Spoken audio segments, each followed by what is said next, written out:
everyone, welcome to Inktober day number 2. In this video, I want to talk about how I prepared my art materials for this challenge. Now, I didn't really get to prepare as much, so I was a little bit scattered, but because one of the main challenges I have with Inktober is to draw every single day, and that's something that I struggle with, I made sure that the art materials that I was using this year were going to be very basic or simple enough that I don't actually have to think too much about the art materials and how I'm going to use them. All I have to do when I sit down for my Inktober drawings is to focus on how to draw a certain animal.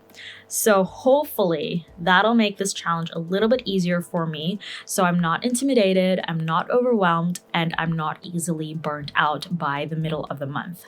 So starting with the art materials, I've decided to use Ivory Cardstock in the size A6, so it's nice and small. I'm very comfortable with that size when it comes to drawing, and then I start off with a rough sketch using the Faber-Castell 4H pencil, which is nice and light. It's super easy to erase, and then once I'm happy with the rough sketch, I finalize some details such as the face or the hands with a Monggol number 2 pencil. And then after that, I then add the ink. And I'm only using one ink, which is the Daiso Sumi Ink. I'm so comfortable with this one. I've used it before for Inktober drawings, and I'm using it this year again. And I use it with two main brushes. The first one is a round brush in a size 3, which is really great for ink washes where I use water and ink together. And then the other brush is a size 3/0. That one I use for the line art. In this video, I have decided to use a black fine liner for the hair, but I don't think I'm going to be using black fine liners all the time since I don't actually use them a lot for my art anymore.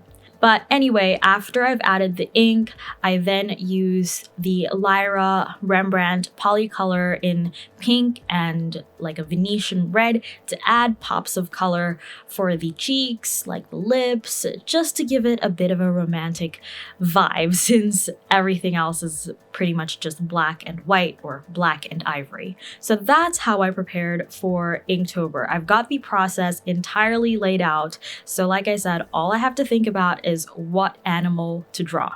So how did you guys prepare for Inktober? Let me know in the comments below.